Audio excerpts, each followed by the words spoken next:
Hello and welcome to Illumination Podcast with Nick and Kisma. I am Kisma and I'm so happy you are here. Today we are going to talk about how spiritual are you? Welcome to the Illumination Podcast with Nick and Kisma, bringing you ancient wisdom for modern day success so that you can sparkle just a little bit brighter each and every day. If what you hear speaks to your soul, go ahead and give us a rating and a review in iTunes. You can also find us on SoundCloud and Stitcher. And hey, if there's somebody in your life that you think would enjoy this podcast, go ahead and share it with them. Well, hello there, Nick. Hey there, Kisma. How's your week been? Well, it's definitely been a busy week. I've been noticing also that you've been extremely busy. I have been. What have you been working on? I've been working on so much. I just launched a really cool course for some core people called Quantum Elevation. And this is really neat. It's like a 2-month group coaching, clearing, accountability. So we're diving into that. And then I've been finishing up the final pieces for my webinar on meditation, because my next wonderful course to get out there for everyone is the science of meditation. So I'm like so stoked and working really hard at it. I feel that there may be another episode on meditation in our future. Yeah, I think we have to, because it's, I've just been reviewing what you and I have been studying from all of our trips to India. I mean, for me, from before India, when I lived in Asia, and then just looking at and researching and talking to all the people that meditate, want to meditate, how it's working. And, this is one of those pieces that we'll be talking about today, like how to know how spiritual you are. And some people equate that with meditation, which is really fascinating. It's interesting how that gets entangled with it. Well, meditation is a spiritual component depending upon how you meditate. I should include that. How you approach it. Your attitude of it. Cool. Mm-hmm. Well, we wanted to talk today about how spiritual are you? Ooh. It's kind of I want to have some fun with this conversation. Because we just finished interviewing the ultra spiritual guy, JP. And he told us all about how to be ultra spiritual. Yeah, and I guess awesome. the next logical question is is it working? How spiritual am I? If I run a Facebook Live, I'd have y'all put a 1 if you're spiritual, a 2 if you're not spiritual. Maybe we'll do that later to promote this episode. So when we talk about this, it's first and foremost, I think it's important to have a sense of humor about ourselves. Yes.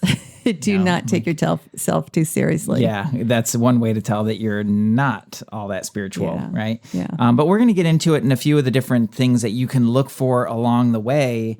Because I think it's an interesting conversation. It's a valid conversation because we're taught all these things that you're supposed to do to be spiritual. Mm-hmm. I'm supposed to do this, meditate, right? You brought that one up. I'm supposed to be meditating, or I'm supposed to be doing this, or I'm supposed to be this way or that way, or believe this or that, or whatever that, whatever those things are. Yeah, I have 5 strands of mala beads hanging around my neck. Right. And we've decided that these things are spiritual and I need to do these, said things in order to be spiritual. Mm-hmm. And the question becomes, okay, well, is it working?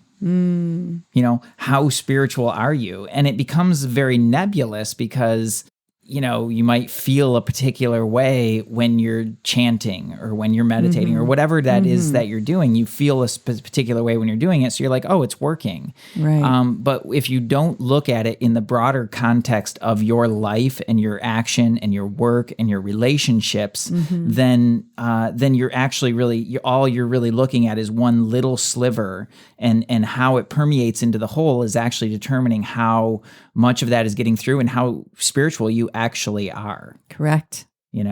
So that's why I think it's an important conversation to have. Yeah, totally. I mean, it's easy to honestly go to kirtan concerts and wear robes and mala beads and chant and feel, do stuff that makes you feel like you're in a spiritual community and join spiritual communities. But if there's a whole host of things not happening in your life, that means the integration of these teachings has not happened, is not happening. And there's some issues at hand. Yeah. And we want to look at how can I accelerate that and how, to integrate more and more. Right. Because everybody is at their own level of integration. And this is not to make wherever you are wrong. at exactly. all. Like it's not about that. It's about taking an honest look at exactly where we're at, having a little openness and humor about it so that we can take the next step and continue that process of integration. Because when it's permeating in your life, then you know. Yeah. And I would just add, though, it's not about making anybody wrong for sure. And it's definitely looking where you are. Nick's got some really cool signposts that we're going to go through. However, I'm going to ask everyone to be super, super receptive in hearing this, because you might hear something that is unlike anything you've heard before, or you might be attached to a certain way of what you think spirituality is, and that's closing the walls to actually expanding beyond it.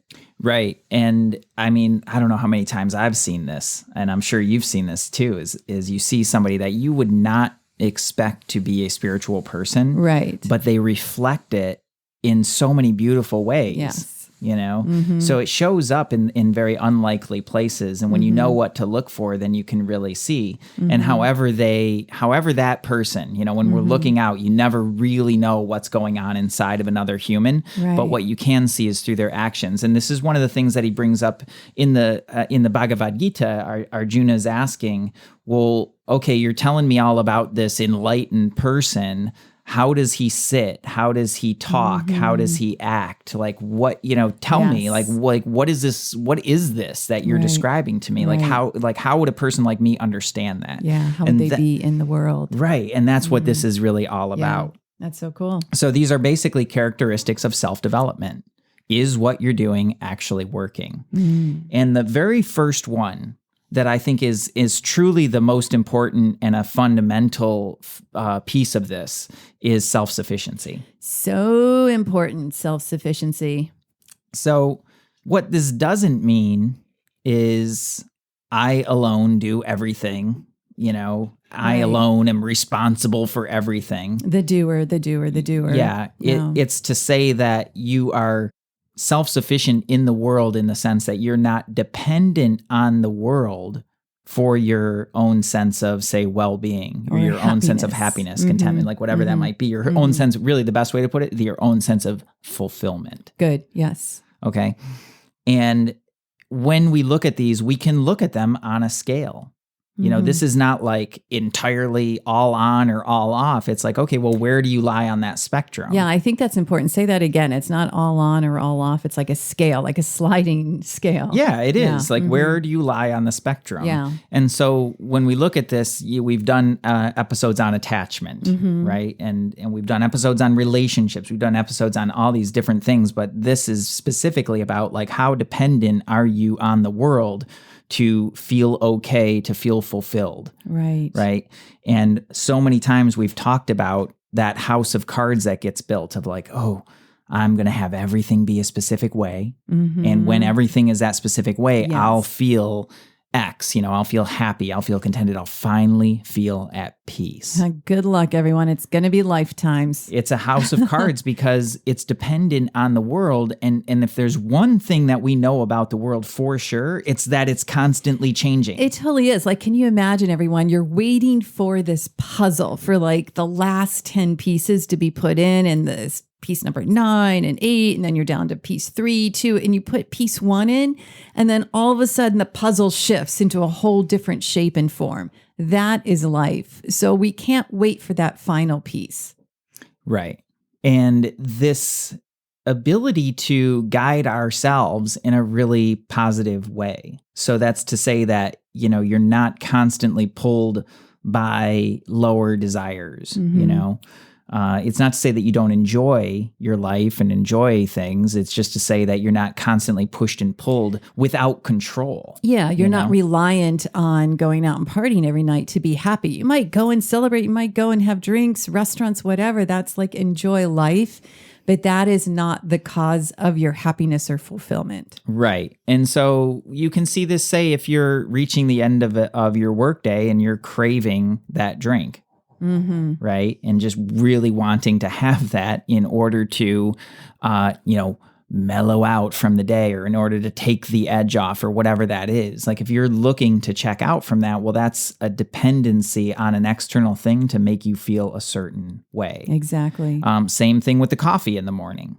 right? These are just little things. I'm not saying there's anything wrong with coffee. What I'm saying is it's the dependence upon it that indicates that you do not have the self-sufficiency from the world, right? And we see this in many ways too. Like take a person who decides to, I don't know, move from, Pennsylvania to New York City. And they've been dying to get to New York City. And they get to New York City thinking they're going to be happy. But then all of a sudden they're in New York City and they have to live in a much smaller flat or apartment. There's traffic, there's buses, there's subways. And then they start to go to, well, if only I had this, if only I had this. Yep. And so they're getting to a place that they think will be happy, but it's conditional. And this happens so much of the time when we think, I'm just going to get this thing. Like, I'm going to get this new car and I'm going to be happy. And then you get the car and you're like, oh man, I should have gotten red. That sucks. Yeah. Well, personally speaking, I experienced this when we moved out to California. Oh, yeah? From Michigan, just because, it's California. You think Right. everything's going to be perfect. Like you're in the sunshine and it's and California is awesome. Like, don't get me wrong. I love it here. But at the same time, you're taking all of your anxieties with you. Yeah, that's right? true. You're taking the you with you. Yeah. And the great way to look at this is like if you're sick, right? If you have an illness and you hop on a plane and fly halfway around the world, you're still having that illness. That's a good point. And that's that internal dependency, anxiety, and stress that we carry, to have things be a certain way so that we can feel okay. Well, that goes with you everywhere that you're going. Right. And yeah, so then when people wind up living for a vacation, or I just got to get out of here. Take a vacation. Like that is actually a very healthy thing for your brain to be able to process all the information that you're taking in and all the experiences that you're having and just kind of decompress. That's a really healthy thing. And that, a little space for your mind to wander is amazing for creativity. But at the end of the day, like when you're needing that because you're just burning out and just gunning for your vacation because you need to escape your life. Right. Man, like that's not a sustainable model. Not sustainable one bit. Just like when our dog Leonard here thinks when he eats his next meal, he's going to be happy. And the only thing he thinks about is the next meal. That's it. That is the life of the Leonard. So just paint a little picture though, Nick, of a human that is self-sufficient, one that, complete self-sufficiency in the absolute teachings is self-realization. So if you're self-realized, you're not listening to this podcast, but hey, maybe you're on your way and we're all like, we want to be our best self. So paint a little picture of when someone knows their self-sufficiency is actually working. Well, you're identifying with a deeper part of yourself, the essence of you that is divine light, if you want to put it that way, or that core essence of who you are, the nature. And so then you become objective to your life experiences for sure, and even your own human personality, right? So what I mean by that is you can see your mind functioning. Like you can see your mind getting drawn towards, pretty woman, attractive, or, hot guy or whatever it is, or, ooh, that's a nice glass of wine. Like your mind will be attracted to these different things, or in your business, like, ooh, new idea, bright, shiny object, and going in all these, you might be able to observe that, but you can still act independently of that without repressing it. Okay. That's cool. So it's whether your thoughts or your emotions. If your emotions go in a certain direction, it's recognizing that that's the nature of your emotional body is to change. Like nobody's going to be happy all the time. Right. That's just not what the emotional design is. It's to have a wide range of experience and to recognize and be objective towards your emotions so that you're not, so that they're not calling the shots and running the show. Right. And at the same time, to be objective in the world, to recognize that the world is constantly changing. If you're in business, you will experience profit and you will experience loss. If you're in relationships, you will experience connection and disconnection and coming in and out of that, right? The pairs of opposites. Yeah, really. You'll be experiencing all of that, but you get to identify with it, from a much higher space, which is truly objective. Right. So there's more internal food and nourishment being fed directly to you. So therefore, there's a higher level of objectivity. It's like, I think the yogis call it a sakshi, a witness. It's like watching your life from the balcony and being like, wow, this is a really interesting movie. And that way, when you see it from the higher viewpoint and someone does something like press your buttons or hurt you, you just don't take it personally because you're not reliant on them to be a certain way or to think a certain way about you.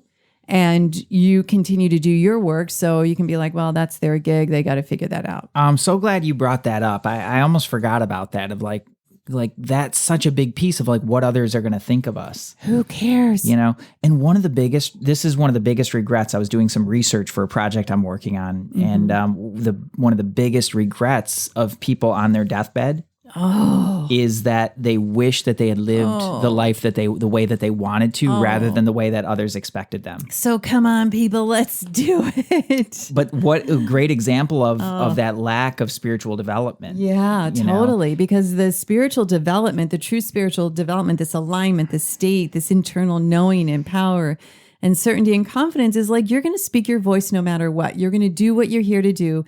People can like it. People can hate it. They can judge you. They can love you.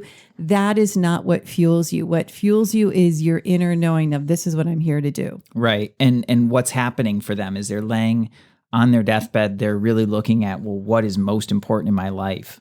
You know, and they start to let go of all these other things that don't matter. And then what do they realize is that, man, so many times in so many ways, I made choices based on what other people expected of me rather than what was true to my heart. That is not where we want to be, people. Yeah. And that's such a deep level of dependency on the world that is really worth looking at. Right. So I think one way to look at this then, before we move on to some of the others, is when you're faced with a choice, when you're faced with a decision, and especially if there's another human telling you, sharing you, showing you, or you just feel this like, oh, everyone thinks I should be this way, or someone thinks I should be this way, or if I do this, others will think X, Y, Z. That's when you check in and really tap into your inner knowing and be like, okay, forget what everybody else thinks. Is this in alignment with my higher self? Is this in alignment with divine right order, divine right timing, my full potential? If it's a yes, go. To thine own self be true. Be true. All righty. That's a good one. What else do we have here on these little signpost things? Another one is love. Like, how do you love? And how universal is your love? Oh, love can often be attachment, right? It can be, yeah. Yeah, and we've definitely done episodes on that, you know, where love becomes attachments and all these distorted ways of looking at love. Right. And this, again, you know, all of these can be looked at on a scale. Right. And so when you look at love, the ultimate ideal of that is universal love. Yeah. There's no boundary to it. Right. You know, there's no judgment. There's no, you know, truly unconditional. Well, our limited mind can have a tough time wrapping itself around an absolute state like that. And so to navigate this in our lives and in our worlds and to look at it in a way that will really help us, you have to look at it in the relative. Where is the boundary of your love? Oh, man. That's a big question, people. Yeah. Because if we're honest, if we're really honest, where the boundary of our love is, it's going to be kind of like the parameter of your house, if that. Right. And the conditions that you place on that, even within there. Even within your house, what are the conditions that we place on our family, on the people that we're with for our love? Oh. So these are all boundaries that our pets that we place. Yeah. We have conditions on Leonard that he does not fart so much. Sorry to use that word. Looking at him now, he's back here. If you hear a snore, that's Leonard. But okay, back to the love. Back to the love. Well, you hit the nail on the head. Is like where where do you hit the edge of that for you? You know, is it within your family, like a mother to her children, you would feel what she would describe as unconditional love. You're a mother. However, once those children start behaving or acting in a way that makes us as mothers or fathers or parents believe or think they're not going to have the life we want for them, we get highly agitated, don't we? We do. This is a problem with parenting. This is a big, I think that's one of it, is like, let the children be who they are. They have their personalities. And I think, you know, it's so much of that attachment parenting. Well, you've got to do this. You've got to be that way. And really, like, I think we got to back off support, lead by example, right? If a parent is leading and loving fully, like really connected. I had a client that she's been ill and she was really worried about the time with her children. Mm-hmm. I said, hey, take 15 minutes 3 times a day and just look at them. Like just sit down on the floor where they're playing and look at them and smile. You don't need to say anything. It shifted everything. Wow. She just needed to be present with them. Present means accepting, right? So think about how many times we put that condition and when it's not going well, we lash out, we judge, we create a fight, and that's with the ones that we love the most. Exactly. We're looking to those people to fill our own needs. Right. Right. And that's upside down. It's totally upside down. So what it does then is when those needs aren't fulfilled, then all of a sudden, we start to withhold love or and I'll bet this is what I'm going to bet is if you're listening to this and you're like, well, I would never withhold my love at a deep level. I always love unconditionally. Yeah. And that may or may not be true. I'm not here to argue that, but you'll withhold affection. Affection, attitude, acceptance, words will change.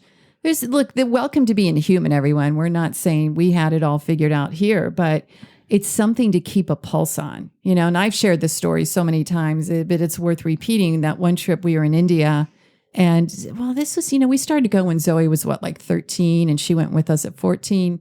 And I remember somebody asked Swami Parthasarathi about children and he just let loose. Yeah, and he went on a proper Swami rant. And he's really big about this. And he raised a daughter in an ashram, but he's like, stop asking your children so many questions. And I've heard him lately, our last trip, he talked about how parents are like on a children's back, like a piggyback, like the children just want them to get off, but we're hovering and we're attached and we're controlling.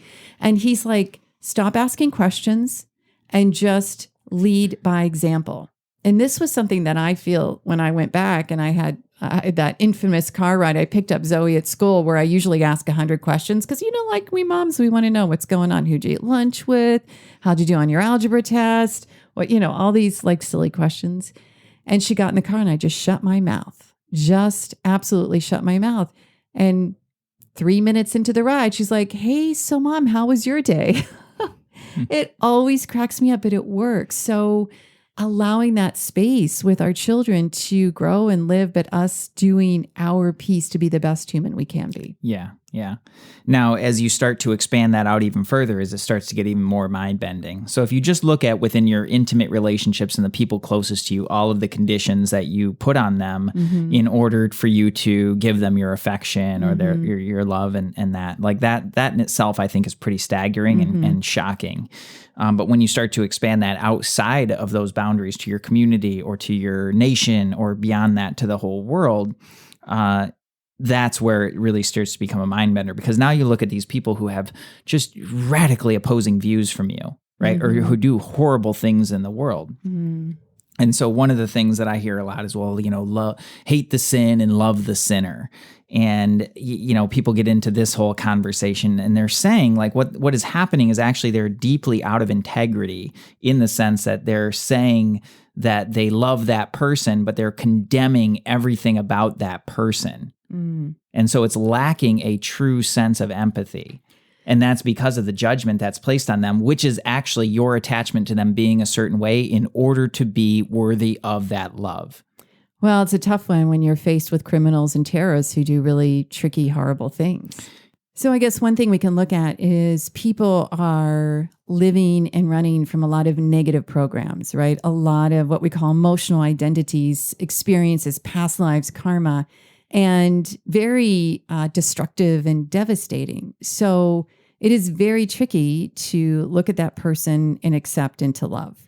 But the idea of this unconditional love is that we are interconnected, right? There is a substratum that connects everyone. So if we can expand this thought of love outside of our home into our communities, if we can expand this idea of love outside of our communities and into our state, our country, and then beyond the borders of our country, or at least beyond the borders of what we are familiar with, or even look at the United States right now, there's a lot of anger and hate towards one another.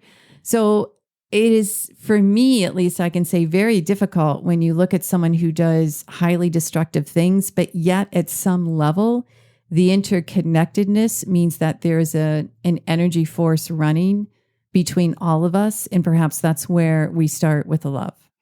Well, to me, the real shifter for this is developing a sense of empathy. You know, and just really trying to understand that person from where they come from. You know, there could be cultural differences. There could be ways that they were brought up that we have no idea about, right? And oftentimes, you know, we look at people, we see the behavior, and we judge them based on that without any understanding of where that might come from, how that's expressing through just on a daily basis, or if you go back into their history. Every human being carries with them such an extraordinary amount, right? And so it can be really confusing to translate that behavior and then to not get caught in that place of instant condemnation. And so I think that the development of empathy and that little pause that says, I wonder. Yeah, wonder. And then there are laws and rules and regulations that take care of the legalities of it. And there's karma, definitely there's choice and consequence. So everyone is having their consequences seen before them. But yeah, I mean, it's an expansion of this identity of love and of identifying with other humans and creatures across the planet. Yeah. And it is a full acceptance. That's really where we're headed. So that's why when you start to go beyond the boundaries of even like-minded people or people, that we identify with more readily, say Americans, or when you dial that down, you identify as Republican or Democrat or whatever you identify, the more that you expand outside of those boundaries, the more that we have to really question what parts of other people are we rejecting and how is that affecting the way that we love? Yeah, really good question. So love, I mean, it's such an expansive topic, and it's so fundamental to the way that we live and work in the world. And it's so key to actual fulfillment and happiness. You're not going to have a sense of fulfillment and happiness without love. So what's one of the energetic tools a human can do when they're having not with a criminal, but they're just having a conversation with someone that they really don't like? Like they don't like their personality. They find it difficult to work with them or whatever. What's something they can do to get beyond that conditioned personality and have a bit more connection or, like you said, empathy? Well, an energetic tool of number one is just cutting the cords, because you have all your cords about judgment that you're putting all over that person. And that keeps you out of connection. So that's going to keep you in a need to be right. It's going to keep you locked in a pattern that has you seeing them and relating to them in a particular way, which may or may not be productive. Secondly, and something that I've found really, really interesting is taking that step back and just getting really curious about that person. Right. Ask them a question, rather than firing back in a way that you need to prove yourself or need to prove right or need to prove them wrong. Why not ask a question to really understand and clarify where they're coming from? And it might not change a darn thing. It might not change anything about the way that they see things. It might not change anything about the way that you see. But what it can do is really open up that space for some more connection. So you become curious about who they are, where they come from, what's most important to them, the things that really matter to us as human beings. And that allows us to get beyond those surface layer things, because we look at one another and we think we're so different. Right. That's the first thing that we tend to think is we see all the differences, man, woman, white, black, brown, whatever, race, creed, all of these different things that we see as different. But at the end of the day, there's so much that's similar. Yeah, that core humanity of it, that's the part that we really need to connect with. And really and truly, when we get to that space, we have so much more in common than we do different. If only our country could look that way right now to one another, that would be pretty phenomenal. Yeah. Yeah. Well, let's move on. There's this other one you wrote down called cheerfulness. Is that kind of like the cheerleader cheerfulness? We got to be rah, rah, rah all the time? Because that sounds a little bit exhausting. Yeah, you must be happy all the time. The only way that you're really, truly spiritual is if you're happy all the time, everybody. So happy everything. Yeah, go be a bliss bunny. No, cheerfulness is really an attitude. It's a lightness to the experience of life, and it can express itself in all different ways. So it doesn't have to be like that, like, people who are naturally just very, very cheerful, right? And we know other people who are naturally more introspective or more quiet or subdued. And then we know some people that like fake the cheerfulness. Yes, That they think drains me. Because, well, why though? Because you think like the thought is that, oh, well, if you're a spiritual person, like you're supposed to be happier and blissing out on things. And it's not really about that.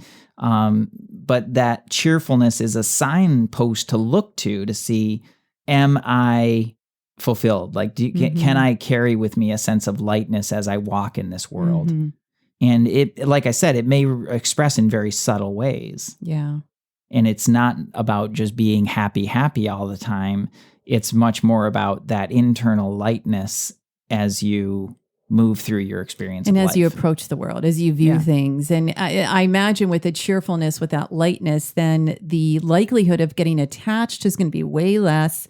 The likelihood of wanting people to be a certain way is going to be way less. You'll just accept them because you have a lightness and a cheerfulness about you. Yeah, it lets everything energetically. What happens is things have the ability to move more freely, right? So when you get sad or super intense and really heavy with things, it doesn't move as quickly or easily, right? And so then you tend to carry that with you. And, I've heard it put, that sort of incessant negativity is like an infectious disease. Oh my gosh. Where you carry that with you and then you spread it to other people. And it's actually can be really, really destructive. You see that because like they say, one bad apple, right? And that's kind of where that comes from, is energetically carrying this tone and then enrolling and bringing other people into that so that you can have more company there. And that is not what we're trying to do. So when you look at cheerfulness as well, it is spreading more lightness with other people, more acceptance, more freedom, more love. That's awesome. That's what we talk about. It's not about being the cheerleader or being super happy all the time. It's just a lightness. Yeah. So we have self-sufficiency, we have love, we have cheerfulness. Is there another one that we want to focus on? Well, I think the last one that would be really important for everybody to consider as well is it's called dynamism. Dynamism. So this is, I can't say that. Could you say that again? Dynamism. Dynamism. Dynamic action in the world. Dynamic action. Yeah, absolutely. So this is for the spiritual people, or the people who think being spiritual is like just being on the beach, being in the woods and letting the transformation happen for days and months and not taking their gifts and integrating into the world. Yes. I'm just going to say it because you're here to do something. I think there's about 1% of the population that's supposed to be in a cave.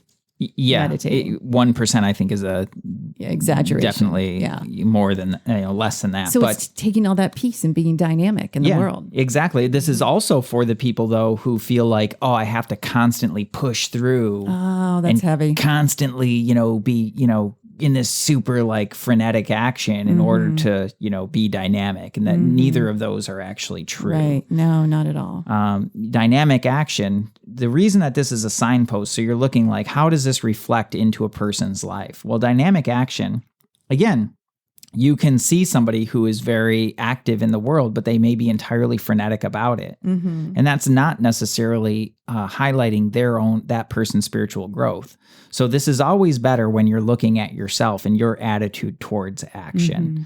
And the reason that this reflects in this way is because you have less attachment, right? You are not constantly pulled in a million different directions. You know and have a purpose and a direction for your life. So important. So that allows your action and your direction to focus in such a way that that it becomes more dynamic. You're able to produce at a high level.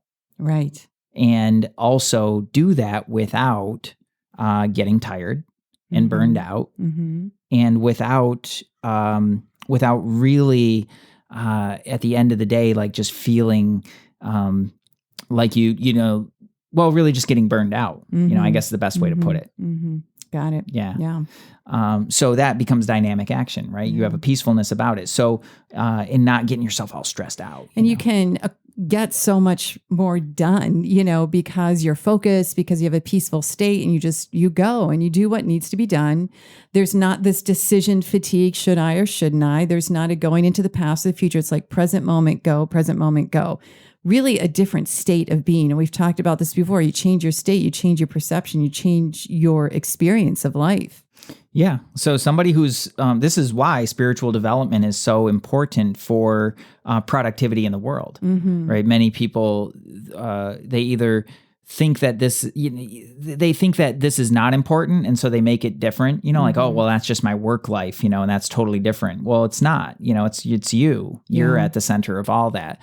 But also making it all about, like my spiritual practices so that I can be more productive in the world is also an upside way to go about it. You're looking at this as basically as a signpost to see like, oh, like, is it working? Right. And you become more and more dynamic. You can accomplish so much and be so productive and to put something incredible value into the world. That's really the gift of being spiritual, right? You get to do that, and that's really exciting. Love it. So successful business, you make more money. Absolutely, none of those things are independent of your spiritual practice. Yeah, love it. So look at the outline of that life, right?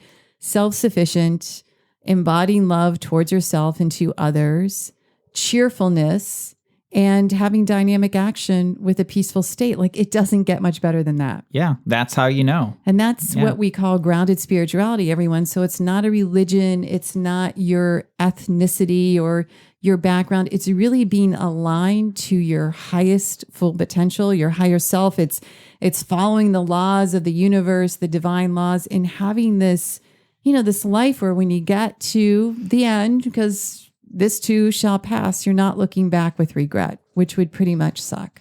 Yeah, to live the life on your terms, that's it. And to do it in such a selfless way, because so many times that can become selfish in itself. I'm going to do my way, and I want it this and that, and then that's not it. I think we're just describing flow. Really, we're describing the real definition of flow. Yeah, to be totally true to yourself in dynamic action in your life, and to do it in such a beautiful, selfless, light way. That's really what we're talking about.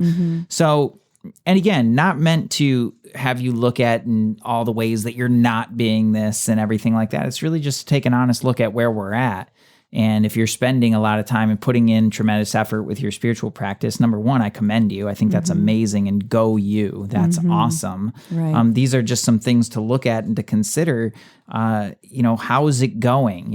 Is it actually working? Are we making progress along the way? And as you really start to look at this and examine these qualities in your own life, you'll come to more clarity and understanding for that. And that's our wish for you with this. Good. Awesome. I love it. Well, great topic today.